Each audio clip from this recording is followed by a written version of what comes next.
नरं वर्षीयांसं नयनविरसं धर्मसुजडम् तवापाङ्गलोके पतितमनुधावन्ति शतशः गलद्वेणीबन्धाः कुचकलशविस्रस्तसिचयाः हठात् त्रुट्यत्काञ्चो विगलितदुकूला युवतयः।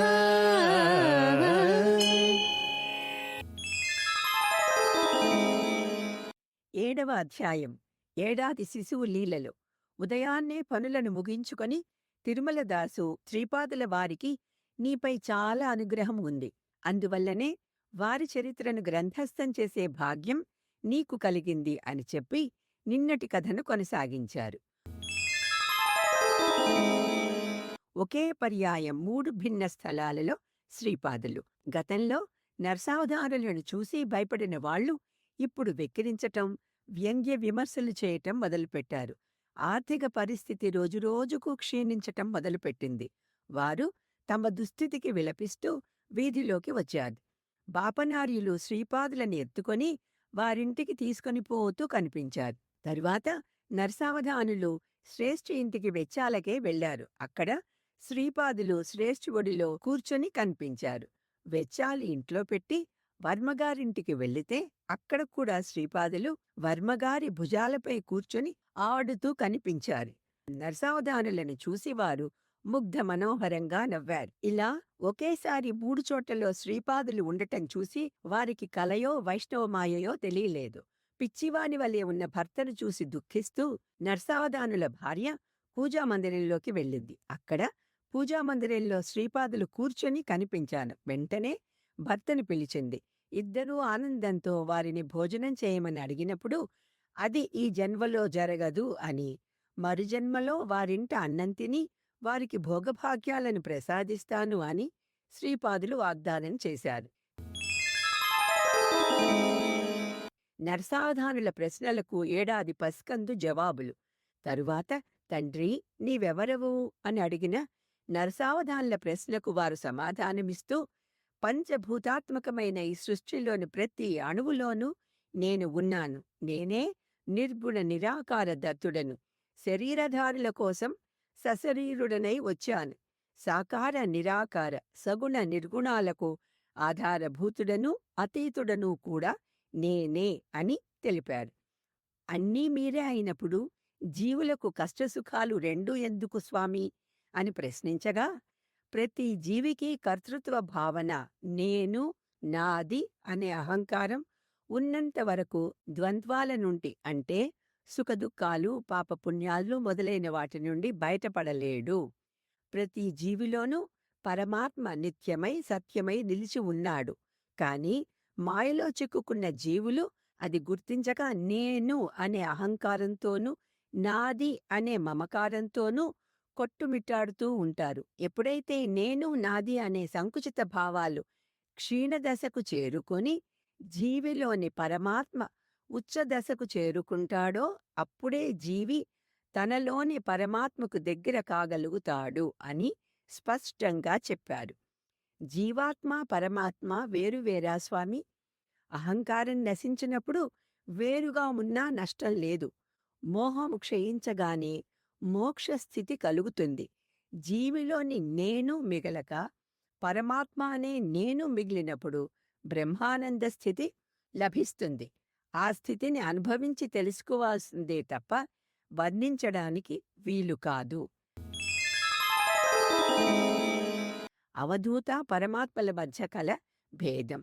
అవధూతకు తనకు మధ్య గల భేదాన్ని వివరిస్తూ నేను బ్రహ్మము, బ్రహ్మమే సర్వస్వం అనేది అవధూత అనుభవం. నేనే బ్రహ్మము, నేనే సర్వస్వం అనేది నా అనుభవం అని చెప్పారు. సంకల్పంతో కూడిన సత్య జ్ఞాన ఆనంద రూపం నాది అయితే సంకల్పం నశించిన సత్య జ్ఞాన ఆనంద రూపం అవధూతలది. నాలో లీనమై ఉన్న అవధూతకు వ్యక్తిత్వము సంకల్పము లేదు. నేను ఆజ్ఞాపించినట్లయితే నాలో లీనమై ఉన్న అవధూత మళ్ళీ జన్మించి తీరాలి. నాది మహాసంకల్పం, మహాశక్తి అని వివరించారు. బ్రహ్మమే తానైన అవధూత తిరిగి జన్మించటం ఎలా? వేయించిన విత్తనాలు మొలకెత్తకపోవటం సృష్టి ధర్మం. వేయించిన విత్తనాలతో తిరిగి మొలకెత్తింపచేయటం సృష్టికర్త శక్తి సామర్థ్యాలు అని విశ్లేషించారు. జీవుల పరిణామక్రమం చైతన్యాల గురించి వివరిస్తూ ఖనిజాలు సంపూర్ణ నిద్రాస్థితిలో ఉన్న చైతన్యాలని, వృక్షాదులు తత్సంబంధిత పదార్థాలు అర్ధనిద్రాణ స్థితిలో ఉన్న చైతన్యాలని, జంతువులు సంపూర్ణ చైతన్య స్థితిలో ఉన్న జీవులు అని చెప్పారు. ఖనిజంగా పుట్టి ఖనిజంగా చచ్చి చెట్లు లతల్లాగా జన్మించి తరువాత జంతు జన్మలను ఎత్తి ఆఖరున మానవ జన్మని పొందిన మానవుడు వివేక జ్ఞాన వైరాగ్యవంతుడే తనలో నిద్రాణ స్థితిలో ఉన్న పరమాత్మ శక్తిని మేల్కొల్పి మోక్షాన్ని పొందాలి అని చెప్పారు. అయితే ఈ పరిణామక్రమాన్ని కూడా పరంజ్యోతి అనుగ్రహంతో మార్చవచ్చును అనే విషయాన్ని అనసూయామాత నిరూపించిందని, జాగ్రత్తవస్థలో ఉన్న త్రిమూర్తుల చైతన్యాలను నిద్రావస్థలోనికి మార్చి పసిబాలురను చేసింది అని తెలిపారు. త్రిమాతల శక్తులు ఏకమై అనఘ అవతరించిందని, ఎడమవైపు అనఘాదేవి, కుడివైపు దత్తాత్రేయుడు కలిగిన అర్ధనారీశ్వర రూపంతో జన్మించిన తమకు అవసరమైతే సృష్టి ధర్మాలను మార్చగల శక్తి కలదు అని విశదీకరించారు. శ్రీపాద, ఇంతటి సమర్థుడవు నా దరిద్రాన్ని పోగొట్టవేమి అని నరసావధానులు దీనంగా ప్రశ్నించినప్పుడు, అది మరుజన్మకు వాయిదా వేశాను అని, వారి పుణ్యఫలం వెచ్చించి ఆయువు పొడిగించటం జరిగిందని, స్వయంభూతత్వ ఆరాధనా ఫలితంగా 2 వేళలా భోజనానికి మాత్రం లోటు ఉండదు అని హామీ ఇచ్చారు. తమకు బాపనార్య, శ్రేష్ఠి, వర్మగారి కుటుంబాలతో జన్మ జన్మాంతర అనుబంధం ఉన్నదని, వారి వంశజులపైన కూడా తమ అభయహస్తం ఉంటుంది అని సెలవిచ్చారు. భగవంతుని స్థితి అనుపస్థితుల వలన పరిణామాలు. వైశ్యులకు వేదోక్త ఉపనయనం చేయవచ్చును అని బాపనార్యులు తీర్పివ్వటం తప్పు కాదా అని నరసావధానులు ప్రశ్నించినప్పుడు, అటువంటి ధర్మాధర్మాల ప్రశ్న తల ఎత్తినప్పుడు శాస్త్రాన్ని ఆశ్రయించాలి. శాస్త్రంలో చెప్పింది ఆచరణీయమా కాదా అనే మీమాంస ఎదురైనప్పుడు శాస్త్రానికి విరుద్ధమైనా సరి నిర్మలాంతఃకరణలు చెప్పిందే వేదమంత్రం అని స్పష్టంగా చెప్పారు.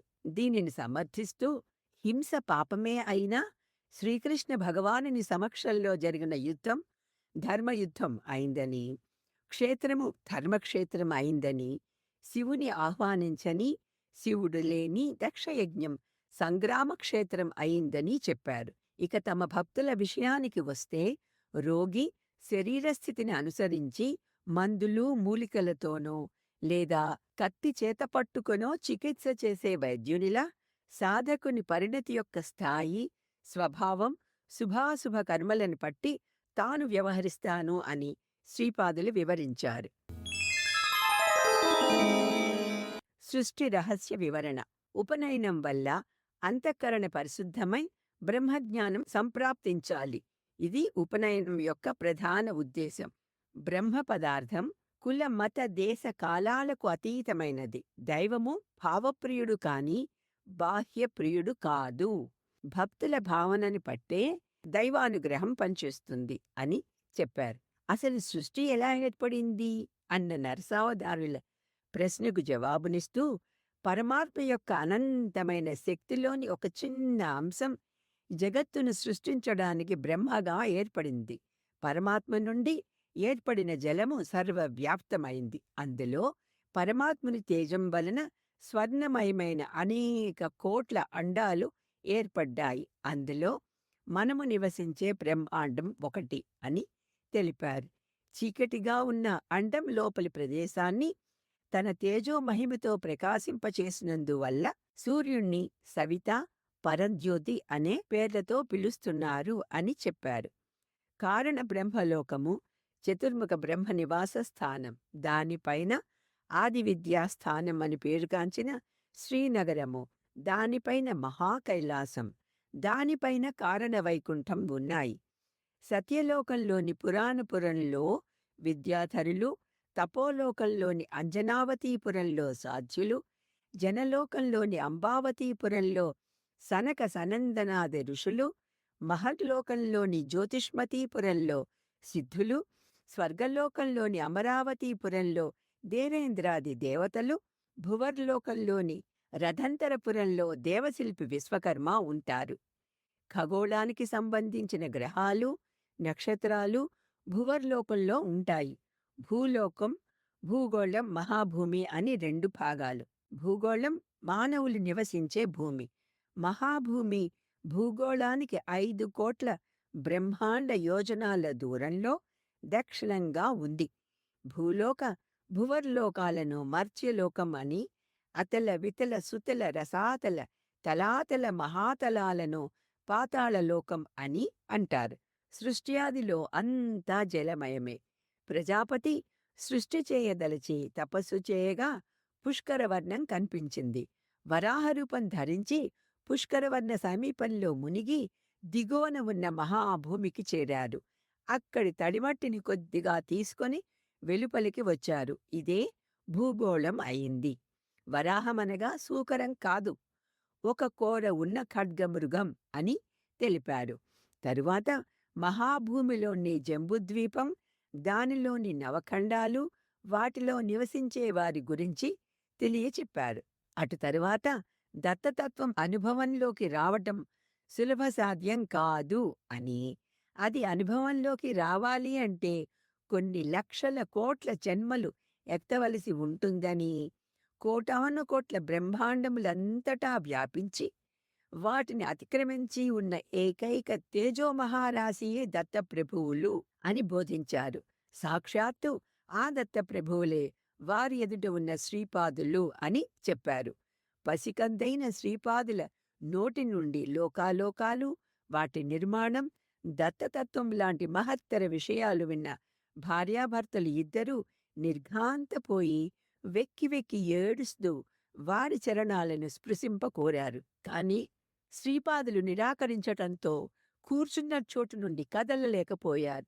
ఆ జన్మలో వాళ్ళిద్దరూ తమ పాదాలు తాకేంత పుణ్యం చేయలేదు అని, ఆ యోగం మరుజన్మలోనే లభిస్తుంది అని, ఎవరు త్రికరణ శుద్ధిగా దత్త దిగంబర, శ్రీపాద వల్లభ దిగంబర, నృసింహ సరస్వతి దిగంబర అంటూ కీర్తన చేస్తారో అక్కడ తాను సూక్ష్మరూపంలో ఉంటాను అని చెప్పి వారు అదృశ్యులయ్యారు.